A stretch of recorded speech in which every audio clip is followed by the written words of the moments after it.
Bonjour à tous, bienvenue, sois attentifs à l'écoute de cette recette que je vais vous donner. Bien entendu, pendant ce temps de confinement, il y en a qui font des très bons gâteaux, d'excellentes recettes. Mais moi, j'ai une recette bien plus excellente, ce qui est dans la parole de Dieu. Je vais vous partager quand la maison est construite sur le roc. L'Éternel est mon berger, je ne manquerai de rien. Il me fait reposer dans les verts pâturages. Il me dirige près des eaux paisibles. Il restaure mon âme. Il me conduit dans les sentiers de la vie juste à cause de son nom. Ceci, c'est dans le psaume 23. Ensuite, dans le psaume 139, verset 5, « Tu me tiens serré par derrière et par devant. Tu as mis ta main sur moi. » Le psaume 32, « La joie d'être pardonné. Heureux celui à qui la transgression est remise, à qui le péché est pardonné. » Le psaume 32, verset 7, « Tu es mon asile, tu me gardes de détresse, tu m'entoures de chants de délivrance et de triomphe.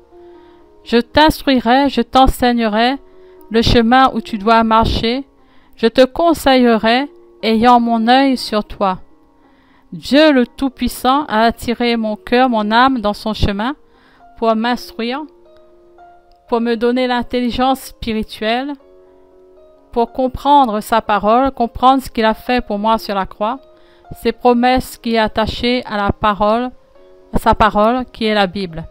Ce livre qui n'est pas juste un livre, mais le secret révélé, le mystère de la croix.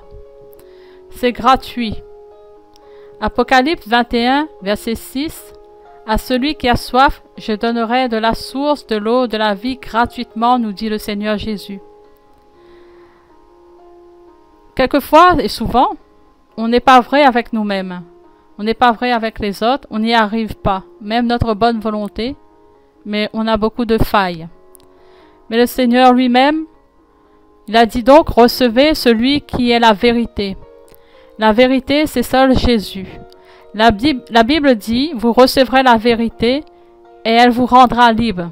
Dans Jean 3, verset 32. Vous connaîtrez la vérité et elle vous affranchira. C'est Jésus seul la vérité. Hors Jésus, il n'y a pas d'autre Dieu. Jésus avec moi m'a rendu libre. Il se révèle en moi. Et je deviens vrai d'abord avec moi-même et ensuite avec les autres selon Dieu, selon sa parole. Quand on ne sait pas comment faire dans les circonstances de la vie, les épreuves, il est notre conseiller, Emmanuel, Dieu avec nous. Dans Job 34, verset 21, Dieu dit, « Car Dieu voit la conduite de tous. Il a le regard sur les pas de chacun. Il nous voit tous chaque jour. » Et surtout dans Pierre 15, verset 3, « Car les yeux de l'Éternel sont sur le juste et les oreilles attentives à leurs prières. Mais la face du Seigneur est contre ceux qui font le mal. » Le psaume 57, verset 2, « Je crie à Dieu très haut qui agit en ma faveur. » C'est le résultat de notre prière, Dieu agit en notre faveur. Le consolateur qui se trouve dans la personne du Saint-Esprit, c'est lui qui fait toutes ces choses. Le Saint-Esprit envoyé par le Père pour rendre témoignage de Jésus. Voilà le témoignage de Jésus. Dans Matthieu 11, verset 5, « Les aveugles voient, les boiteux marchent, les lépreux sont purifiés, les sourds entendent, les morts ressuscitent et la bonne nouvelle est annoncée aux pauvres. » Dans Ésaïe 29, verset 18, en ce jour-là, les sourds entendront les paroles du livre, et délivrés de l'obscurité et des ténèbres, les yeux des aveugles verront. C'est ici l'œuvre de la croix de Jésus pour nous, dans le psaume 103, verset 3. C'est lui qui pardonne toutes nos iniquités, qui nous guérit de toute maladie. Il a bien dit toute maladie. Derrière chaque maladie, il y a un démon, il y a un esprit, et Dieu nous délivre. Dieu lui a ressuscité Jésus le 3e jour, et l'a donné pour être manifeste.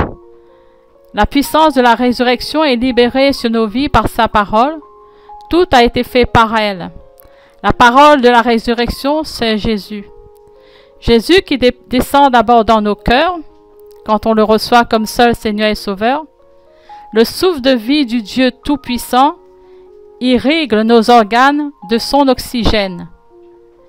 L'oxygène, bien sûr, céleste, que le monde ne peut pas voir. Il donne la vie à notre corps, la guérison à notre âme. C'est ça la gloire du ressuscité. Alléluia. Combien il est bon de vivre avec Jésus chaque jour. Combien il est bon d'attendre son secours. Parce qu'il a dit dans sa parole, dans le psaume 91, verset 14, « Oui, celui qui m'est attaché, je le délivrerai, je le protégerai. Celui qui entretient une relation avec moi, lui, il m'invoquera et je lui répondrai.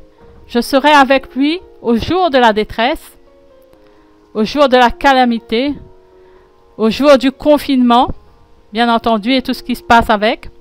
Je le délivrerai, je l'honorerai, je le comblerai d'une longue vie et je lui ferai expérimenter mon salut. Mon salut, c'est la délivrance.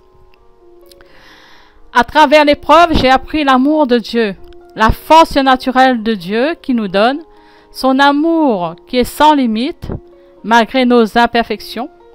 Le cœur du Père est à notre écoute, il nous écoute toujours. Sa présence nous rassure. Il n'est pas n'importe qui. Et surtout, oui, il n'est pas n'importe qui, il peut tout. C'est le Dieu qui peut tout. Il nous fait l'honneur de se mettre à notre hauteur. Nous qui sommes pécheurs, nous qui sommes rien, nous qui sommes que poussière, et nous retournerons à la poussière. Et pourtant, son regard s'est penché vers nous. Son regard s'est manifesté à travers son Fils Jésus sur la croix. Il a dit, Père, pardonne-leur car ils savent ce qu'ils font. Nous voyons ici l'amour, la puissance de l'amour que Jésus a accompli sur la croix pour nous. Tout ce qu'il a fait. Et il se révèle à nos cœurs. Il frappe à la porte encore de nos cœurs aujourd'hui. Il nous dit, viens à lui, vous tous qui êtes chargés et fatigués, qui nous donnerait du repos. Il n'y a pas d'autre repos que Jésus-Christ. Il n'y a pas d'autre salut que dans le nom de Jésus. Et il n'y a pas de vraie délivrance que dans le nom de Jésus. Et Jésus est assis à la droite du Père, mais il est avec nous par son Esprit. Et c'est son Esprit qui nous aide chaque jour, à affronter chaque journée. Et c'est lui qui nous comble de joie quand tout va mal autour de nous. C'est lui qui nous rassure. C'est lui qui nous relève quand nous tombons. C'est de lui que nous avons besoin dans ce confinement. Dans ces temps d'épreuve, dans ce monde, c'est de lui qu'on a besoin. On a besoin de personne d'autre que lui. On a besoin de sa paix. On a besoin de sa joie. On a besoin de se sentir en sécurité. On a besoin, si les gens sont seuls, ils ont besoin de Jésus pour combler leur solitude.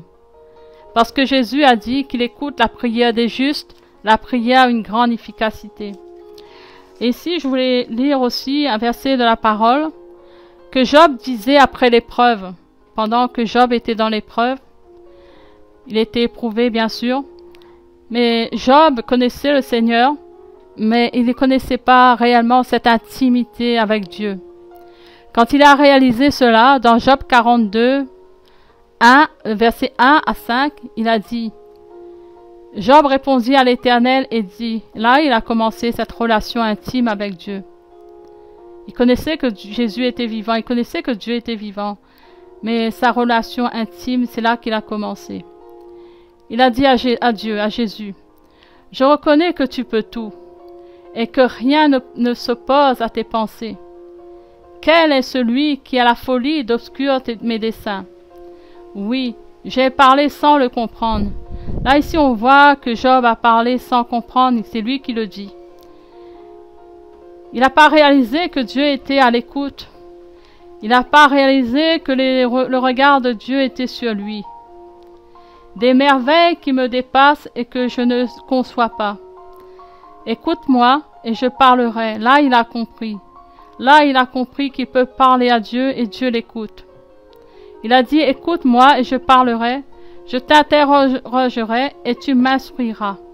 C'est là qu'il a interrogé Dieu et c'est là que Dieu lui a instruit.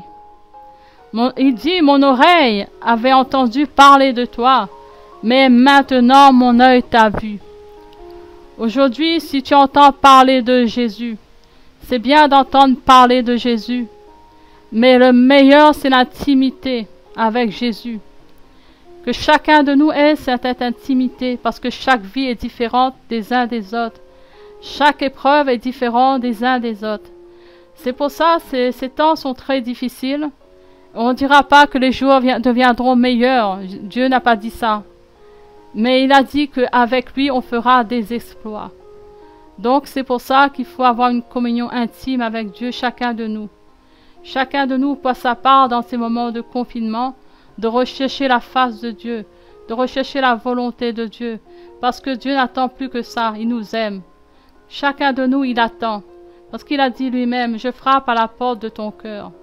Il a dit si quelqu'un entend, qu'il ouvre, il viendrait souper avec nous, il viendrait écouter notre cœur, il viendrait répondre à nos besoins, il en a fait la promesse. Alors maintenant, n'hésitez plus, viens à Jésus. N'hésitez plus, viens à Jésus, Jésus vous entend là où vous êtes, venez à Jésus. Venez simplement comme vous êtes, venez à Jésus, il vous aime. Il vous aime d'un amour éternel. Faisons cette rencontre avec lui. Tissons un lien d'amour, ce lien qui est de la croix, ce lien aussi de la résurrection. Donc, je vous invite aujourd'hui à venir à lui tel que vous êtes. Je vous invite parce qu'il vous aime. Je vous invite à découvrir son amour qui est puissant, son amour qui restaure notre âme, son amour qui est dans l'intimité du Père avec le Fils. Et Jésus a dit lui-même qu'on est avec lui. Non seulement on a la relation avec le Père et le Fils, mais avec le Saint-Esprit. Et c'est le Saint-Esprit qui nous conduira, notre consolateur qui nous conduit chaque jour. Je vous remercie de votre écoute et je vous en prie, venez à Jésus. Venez à lui, il vous attend les bras ouverts. Il ne vous mettra pas dehors. Il a dit que si quelqu'un vient à lui, il ne mettra pas dehors. Jésus n'est pas quelqu'un qui nous met dehors. Il nous aime tel que nous sommes, avec le bagage que nous avons. Avec ce que nous avons, venez à lui, déposez. Il a dit, venez vous tous, qui êtes chargés et fatigués, qui nous donnerait du repos. C'est pas seulement en criant à Dieu, Dieu viens à mon secours, Dieu viens à mon secours, mais demande-lui une intimité. Demande-lui de vous parler, demande-lui qui il est, où il est. Et bien sûr, quand vous lui demandez où il est, qui il viendra. Il viendra, parce que quand vous l'appelez, il vient au secours, il vient à notre secours dans la détresse. Je vous remercie d'être à l'écoute, je vous remercie d'accueillir chez vous l'amour de Dieu cet après-midi par le Saint-Esprit. Que le Saint-Esprit opère en vous, alléluia, la parole de Dieu. Cette parole faite chair, Jésus-Christ a dit qu'il est venu en chair et en os, il a marché sur cette terre. Il a marché dans le désert, il a marché dans toutes les tribulations, il a marché pour nous, afin de nous libérer. Venez à lui cet après-midi. Je vous remercie de votre écoute. À bientôt.